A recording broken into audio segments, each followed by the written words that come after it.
Assalamualaikum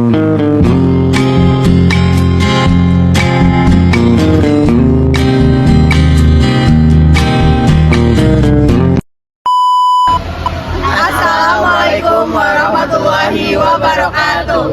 Halo semuanya. Perkenalkan, kami dari kelompok 2 Praktikum Ekologi Perairan dari Prodi Manajemen Sumber Daya Perairan kelas A. Pada video kali ini kami akan menayangkan acara demi acara dari praktikum yang telah kami lakukan di Sungai Kranji. Selamat menyaksikan. Perkenalkan, nama saya Akbar dengan NIM L1A022017. Saya Emi Puspita Anggraini dengan NIM L1A022026. Saya Mutiara Hansa Ramadhani dengan NIM L1A022001. Saya Siyunafiah dengan NIM L1A022033. Saya Anzila Arsya Rahma dengan NIM L1A022007. Saya Zilika Oktarani dengan NIM L1A022016. Saya Oktilia Setiani dengan NIM L1A022013. Saya Dinda Nur Azah dengan NIM L1A022019. Dan saya Musati Zulfa dengan NIM L1A022028. Perjalanan menuju Sungai Kranji. Morfologi sungai adalah studi yang mempelajari tentang bentuk, ukuran, dan struktur fisik dari sungai serta bagaimana sungai tersebut berubah dan berinteraksi dengan lingkungannya. Karena dengan mempelajari morfologi sungai dan menerapkannya dapat bermanfaat untuk membantu dalam pengelolaan air yang efisien dan berkelanjutan. Serta dengan memahami bentuk dan perilaku sungai, kita dapat mengidentifikasi potensi bahaya yang akan terjadi seperti banjir. Kajian morfologi sungai membantu melindungi ekosistem sungai, termasuk habitat alami bagi berbagai jenis flora dan fauna yang penting untuk kelestarian keanekaragaman hayati. Kami melakukan praktikum lapangan untuk mengetahui morfologi sungai pada hari Sabtu, tanggal 16 September 2023. Sungai yang akan kita amati morfologinya yaitu Sungai Kranji. Sungai Kranji merupakan sungai yang melewati tengah kota Purwokerto. Secara kewilayahan berada di 6 kecamatan, yaitu Kecamatan Patikraja, Baturaden, Purwokerto Utara, Purwokerto Barat, dan Purwokerto Timur. Sungai Kranji yang akan kita amati yaitu sungai yang ada di Purwokerto Utara. Morfologi yang akan kita amati adalah lebar dan kedalaman sungai, kecepatan arus sungai, debit sungai, serta tutupan vegetasi. Alat yang digunakan pada praktikum yang pertama yaitu ada tali sepanjang 10 meter yang digunakan untuk mengukur panjang dan lebar sungai. Yang kedua yaitu ada tiang pancang berskala yang digunakan untuk mengukur kedalaman sungai. Dan yang ketiga ada stopwatch untuk mengetahui waktu dan kecepatan arus. Yang keempat ada kamera untuk mendokumentasikan hasil praktikum. Yang kelima ada botol ukuran 660 ml untuk mengukur kecepatan arus. Bahan yang kita gunakan dalam praktikum yaitu sampel air sungai sebagai media praktikum. Pertama kali kita ukur yaitu kedalaman dan lebar sungai. Kedalaman sungai adalah jarak yang diukur vertikal dari permukaan air ke dasar sungai, sedangkan lebar sungai merupakan jarak yang diukur secara horizontal. Metode yang digunakan untuk mengukur kedalaman sungai yaitu dengan menggunakan tiang pancang berskala. Kedalaman diukur dari masing-masing 3 lebar sungai yang sudah diukur sebelumnya. Kedalaman diukur pada bagian pinggir dan tengah sungai. Lebar sungai dapat diukur menggunakan meteran dengan cara menentukan terlebih dahulu setidaknya 3 titik dari lokasi sampling yang berbeda. Yang kedua yaitu kecepatan arus sungai, adalah ukuran seberapa cepat air mengalir di suatu sungai. Kecepatan arus pada air sungai diukur menggunakan botol berukuran 660 ml yang diikatkan pada tali 10 meter.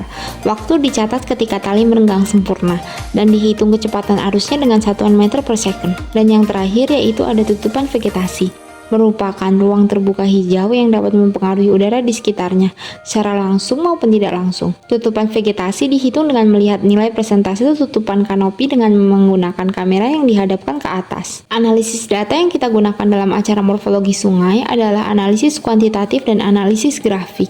Analisis kuantitatif yaitu metode yang digunakan untuk data numerik. Analisis grafik adalah analisis yang disajikan dalam bentuk grafik. Morfologi sungai sangat berpengaruh terhadap biota dikarenakan sungai menjadi habitat atau tempat tinggal serta berpengaruh terhadap hubungan timbal balik atau ekosistem biota yang ada di dalamnya, baik dari kedalaman dan lebar sungai, kecepatan arus, debit sungai, maupun tutupan vegetasi. Praktikum acara 2 yaitu keanekaragaman ikan. Tujuan dari praktikum acara 2 yaitu yang pertama, mahasiswa mampu mengidentifikasi morfologi ikan di hulu, tengah, dan juga hilir. Yang kedua, mahasiswa mampu mengetahui keanekaragaman ikan di Sungai Kranji.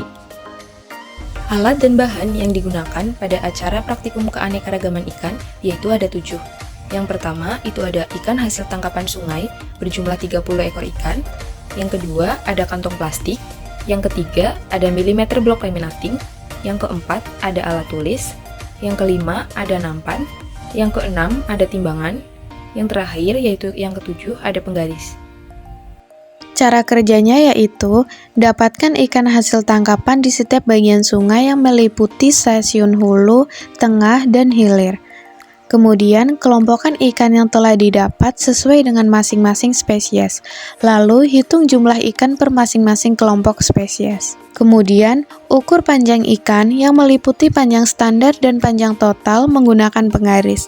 Sedangkan untuk mengukur berat ikan menggunakan timbangan. Langkah berikutnya yaitu gambarkan masing-masing spesies ikan pada tabel pengamatan yang tersedia. Langkah terakhir yaitu tuliskan dan deskripsikan ciri-ciri morfologi ikan tersebut. Macrozoobenthos merupakan kelompok benthos yang memiliki ukuran lebih dari 1 mm dan pertumbuhan dewasanya memiliki ukuran 3-5 mm.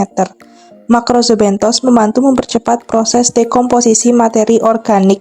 Hewan benthos, terutama herbivora dan detritor, dapat menghancurkan makrofit akuatik dan serasah yang masuk ke dalam perairan menjadi potongan-potongan kecil sehingga mempermudah mikroba untuk menguraikan menjadi nutrien bagi produsen perairan dalam rantai makanan. Alat dan bahan yang digunakan selama praktikum Macrozoobenthos adalah 1. Transek berpatok ukuran 30 x 30 cm. 2. Pipa paralon dengan diameter 6 inci, tinggi 30 cm dengan skala ketinggian per 1 cm atau Sarbernet. 3. Cetok atau papan triplek. 4. Saringan berukuran mesh 1 x 1 mm. 5. Baki atau nampan plastik. 6. Formalin. 7. Aquades. 8. Botol atau plastik sampel. 9. Label. 10. Mikroskop atau loop. 11. mm blok yang sudah dilaminating. Langkah kerja yang dilakukan dalam pengambilan sampel Macrozoobenthos yaitu 1. Jika menggunakan transek berpatok, untuk perairan dengan aliran air yang sangat kecil, tempatkan transek pada substrat sungai. Ambil Macrozoobenthos yang berada di dalam transek permukaan substrat menggunakan tangan dan disimpan dalam kantong sampel. Gali substratnya di dalam transek dengan kedalaman kurang lebih 2 cm menggunakan cetok. Tampung substrat pada baki, saring substrat menggunakan saringan 1 x 1 mm. Pilih dan tampung Macrozoobenthos tersaring pada kantong sampel. Kedua, jika menggunakan pipa paralon untuk substrat lunak dengan aliran air kecil, benamkan pipa paralon pada substrat dengan kedalaman 10-20 cm. Angkat substrat yang ada di dalam paralon dengan bantuan cetok atau papan triplek. Saring substrat menggunakan saringan 1 x 1 mm, pilih dan tampung Macrozoobenthos tersaring pada kantong sampel. Hitung juga volume substrat yang terangkat dari paralon. 4. Identifikasi Macrozoobenthos yang terambil di laboratorium. 5. Beri keterangan pada tabel pengamatan tentang fauna yang terambil tersebut. Apakah hanya cangkang, atau hidup, atau masih berisi.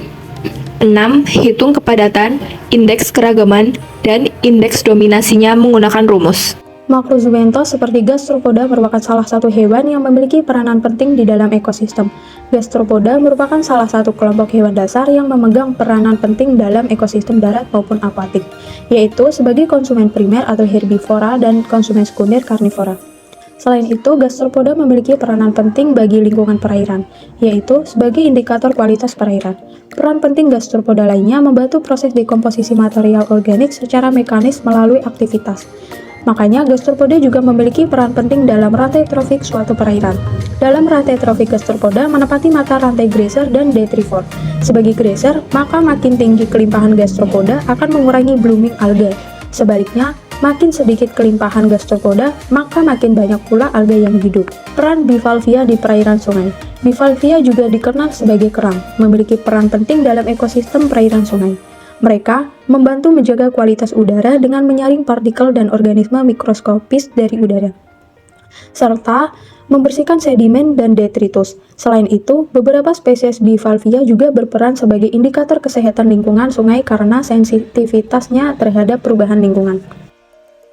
Periviton adalah hewan maupun tumbuhan yang hidup di permukaan air. Periviton merupakan campuran kompleks dari alga, cyanobacteria, mikroba heterotrofik, dan detritus yang melekat pada dasar ekosistem perairan. Periviton dapat dikatakan sebagai bioindikator ekologis karena peranannya yang sangat penting dalam suatu perairan.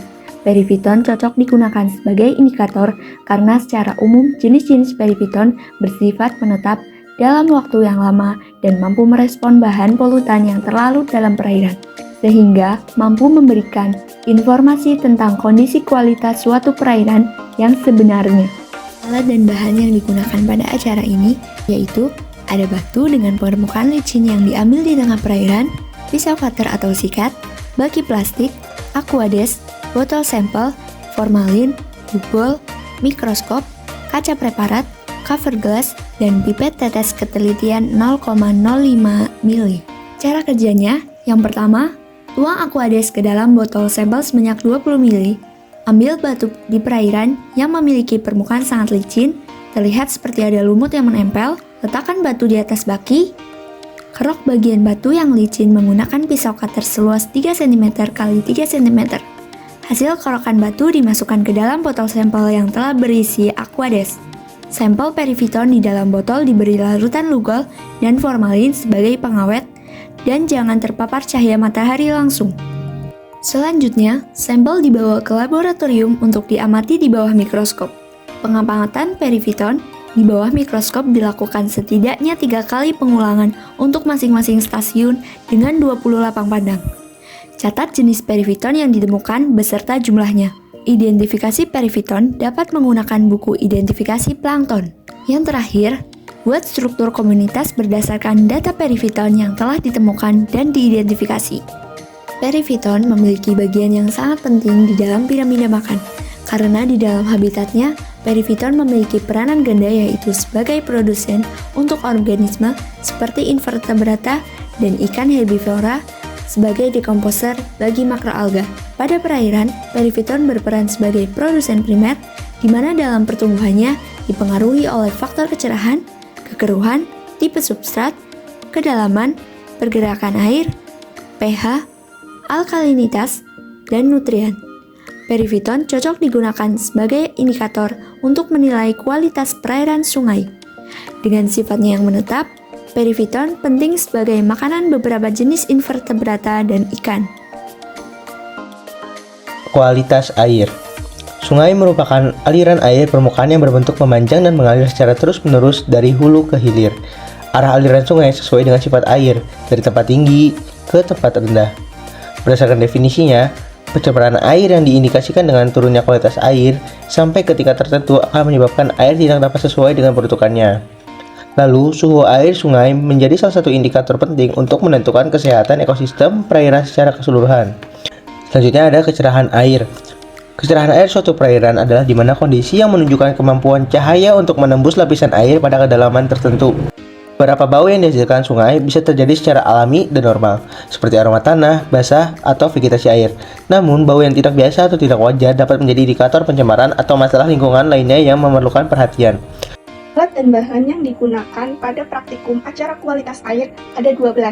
Yang pertama, botol Winkler 250 ml. Yang kedua, squid. Yang ketiga, kertas pH. Yang keempat, pipet tetes ketelitian 0,05 ml.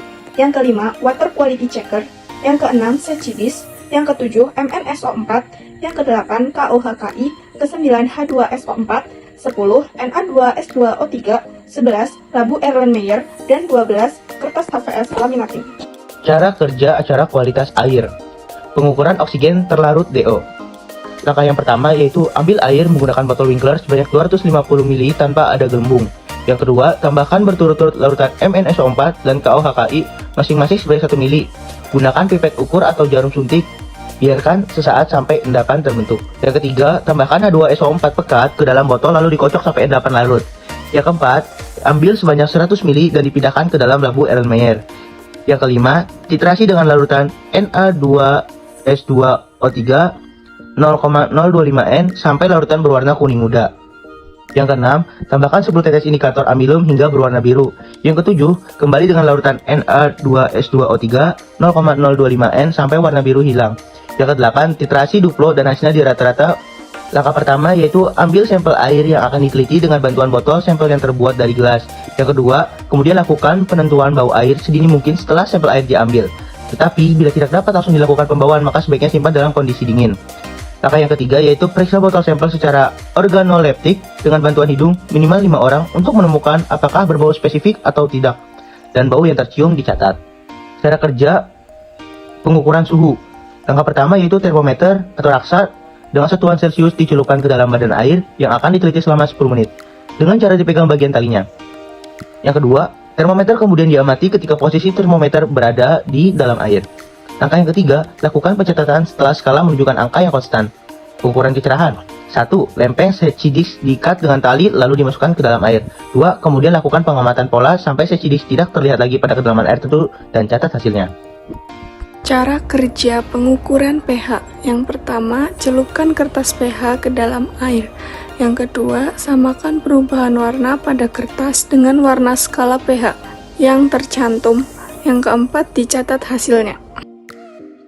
Berdasarkan definisinya, pencemaran air yang diindikasikan dengan turunnya kualitas air sampai ke tingkat tertentu akan menyebabkan air tidak dapat sesuai dengan peruntukannya. Penetapan baku mutu air dengan pendekatan golongan peruntukan perlu disesuaikan dengan menerapkan pendekatan klasifikasi kualitas air atau kelas air, sehingga dapat dihitung berapa beban zat pencemar yang diterima oleh air. Sekian video dari kami, semoga bermanfaat. Terima kasih. Wassalamualaikum warahmatullahi wabarakatuh.